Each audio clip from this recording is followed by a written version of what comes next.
56 years ago, Russia, the northern Ural Mountains.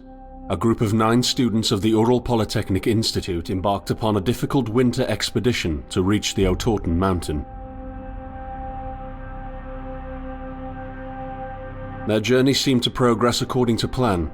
However, on the 7th day of their trip, the weather conditions worsened.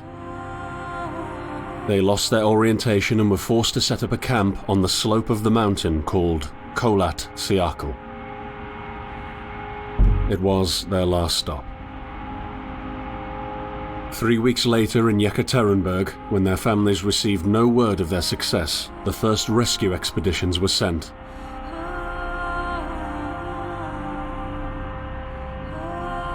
On February 25, 1959, an abandoned encampment was found. The tent was torn down and covered with snow, with all the group's belongings left inside. Further examination revealed it was cut from inside out. The surrounding footprints indicated the crew had fled the tent. They were barefooted. This suggests a frantic escape, characteristic of people scared out of their wits. 2 sets of prints led to a forested area down the slope. The rescue team found an improvised fireplace and 2 bodies. They were lying in but their underwear, with cuts and scratches to their limbs, suggesting they had tried to climb the tree in panic.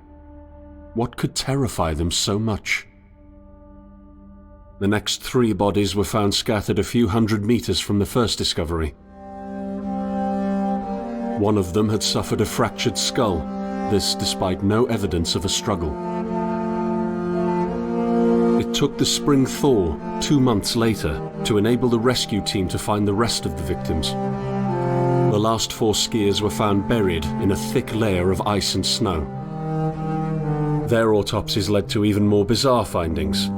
All of the bodies had severe internal injuries caused by an undetermined force, similar to that of a serious car accident. No external damage nor bruises were visible, besides a tongue ripped from one victim's mouth and a strange orange skin color. Much speculation arose from these puzzling events. Such theories included attack from the local tribesmen, from an avalanche, or animals. Each theory, however, only served to create more questions. The truth behind this tragic course of events remains unexplained to this day. What really happened? Maybe the answer still waits to be discovered, deep under the snow.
to me.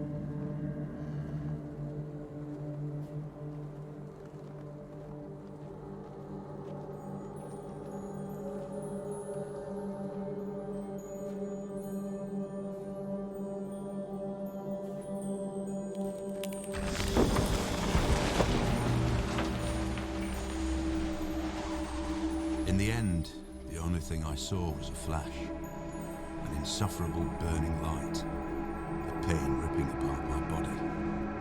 I felt it tearing out of my soul. After a while, I was nobody, nothing. The light went out and I vanished into overwhelming darkness. I welcomed the end with delight.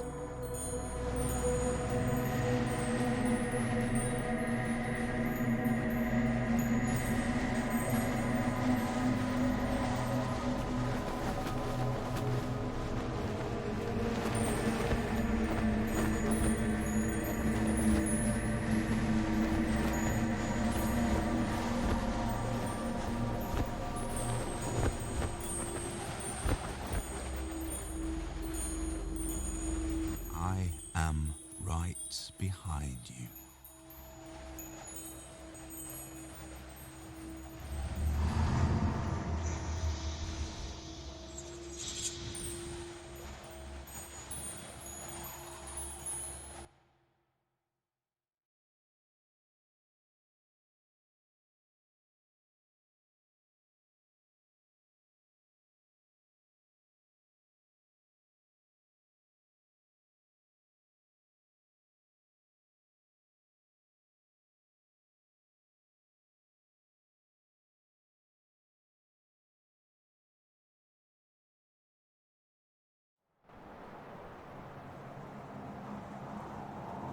Have you ever tried to hold on to your humanity when others convince you of being no more than a subject, an object, which they can bend to their will? When they told you that you were a monster that deserved punishment, when you could really not remember your sins, when they took away your loved ones, leaving you to rot in the dark. The problem is that in their darkness, you have never been alone.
I set out the moment I heard about the incident. I was in the area, so I reported to the unit myself to be automatically assigned to the case. I arrived at Vishai on February the 19th, a couple of days before the Institute's rescue group.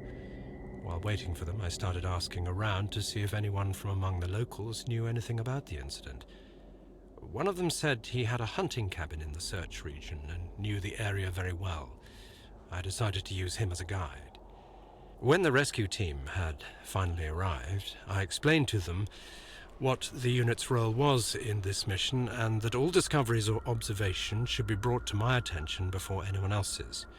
We established priorities, checked the equipment, and set off right away.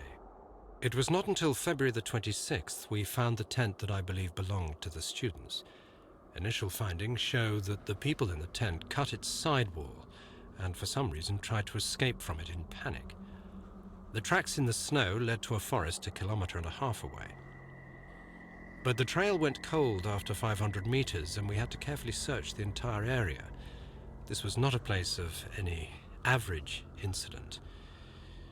We had shivers crawling all over our bodies because of the atmosphere surrounding us. I was convinced that something more than just an accident had occurred here. I had the feeling we were dealing with something unnatural.